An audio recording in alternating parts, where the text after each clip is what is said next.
Hey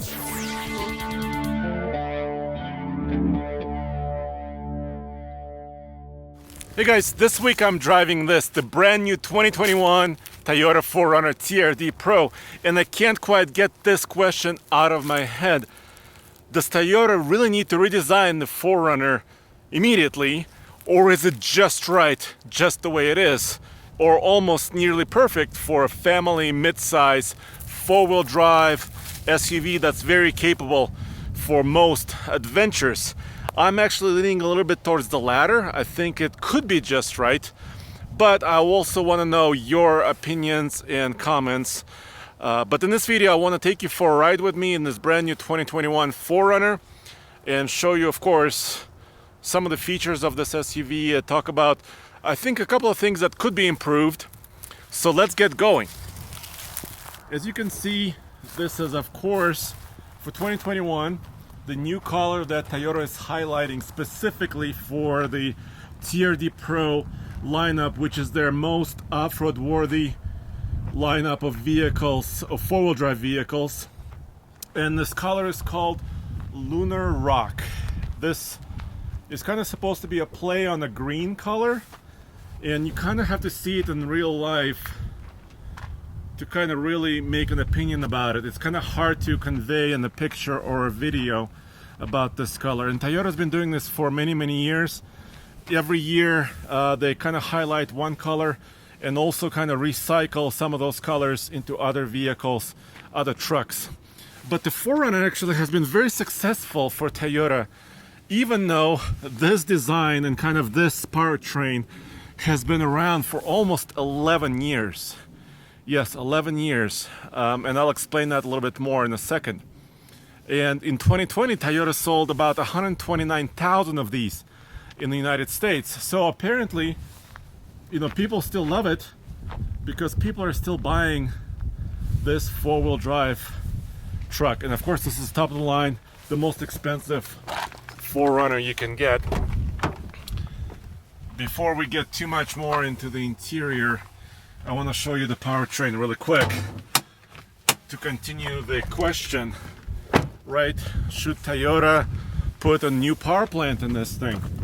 Because, as you probably know, this is a 4-liter V6. And 4-liter V6, actually, with this power rating, about 270 horsepower, that you can see here, has been around basically since the 2010 model year. 270 horsepower, about 278 pound-feet of torque, and it's made it to a 5-speed automatic transmission. There is no manual transmission available in the US, and there's, of course, no other engine available currently in the 4Runner. This is what you get. But guys, I mean, this power plant is torquey. The 5-speed, you know, matches this engine pretty well. Of course, it's not a 10-speed, it's not an 8 or a 9-speed, like some of the competitors now have. And of course, competition is increasing. The new Ford Bronco is, the big Bronco is going to come online in a few months, go on sale probably in June-ish time frame. Of course, the Jeep Wrangler was recently redesigned.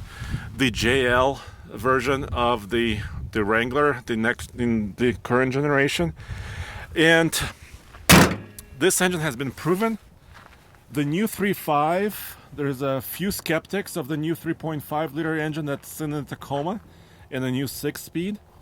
So actually, when I talk to a lot of folks, they actually prefer this 4-liter over the new one. I actually don't mind the new 3.5 liter Tacoma engine. I think that's also quite good engine, but this is an oldie but goodie, and I think Toyota's probably thinking, if it ain't broke, don't fix it. Of course, fuel efficiency could be an issue, right? And this 4Runner is rated at 17 mpg combined. And I can show you the sticker and the price of it right here. So, as it's configured, this 4Runner is $52,567. This is one of the more expensive 4Runners you can get. Of course, there's a couple more options you can add to this. But that's, and of course right here, 16 city, 19 highway, 17 combined. So yes, this is not class leading efficiency, but it's still not awful. You know, a lot of big SUVs and current full-size trucks, you know, have ratings close to this. So it's not that outdated as far as fuel efficiency is concerned. Would it be nice to have some sort of a clever hybrid 4Runner? I think yes. But as it is, for reliability, dependability, I think this powertrain is quite nice. Of course, it has this TRD Pro exhaust right here, special wheels, tires. These are the Nitto Terra Grappler, and of course, specially designed and tuned suspension. And I think suspension on this is really perfect, not just for off-road, but daily driving. Of course, it has its tricks, like the power rear glass. You can reach all of your stuff easily.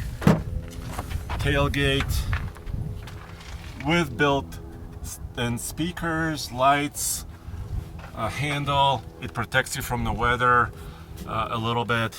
This rear hatch is quite nice. Lots of space. I've got some of my stuff in here. Charging solutions, 400 watts. Once again, speakers, cargo cover, reclining rear seat, as you can kind of see in the back. So what's not to like, right? It's got really good seating capability. You can see lots of leg room. Once again, right here you can see reclining rear seats.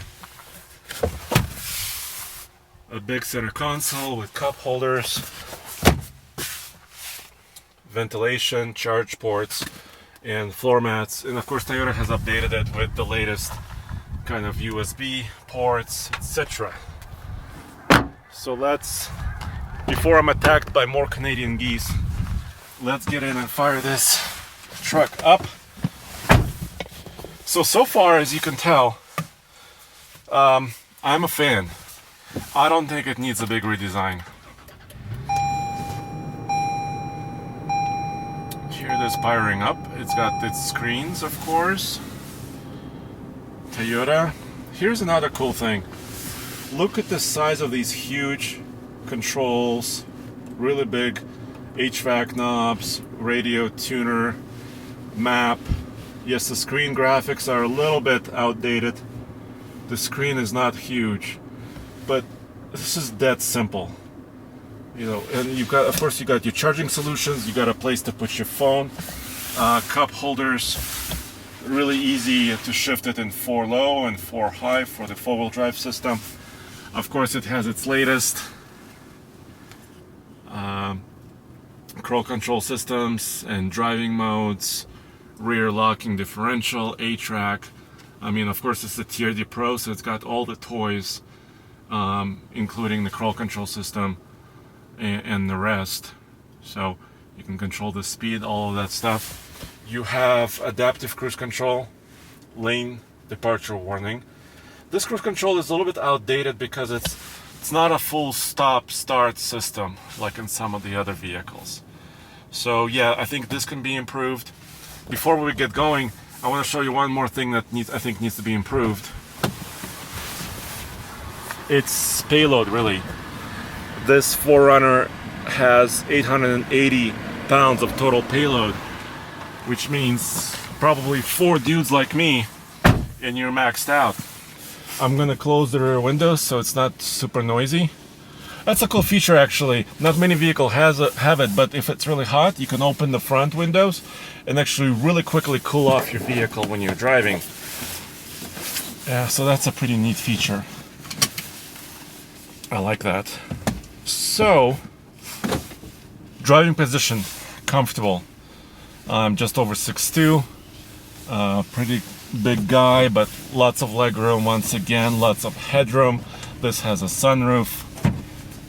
Suspension, like I was saying, and I'm on this dirt road here, is just right. I mean, yes, I complain about the payload, and of course the suspension kind of has to play into it, but this is like Ford Raptor or Ram TRX territory as far as suspension tuning is concerned. So I think Toyota actually is not redesigning it on purpose, because it has some of the latest creature comforts as far as technology and driver assistance features, and of course the capability of this off-road vehicle also.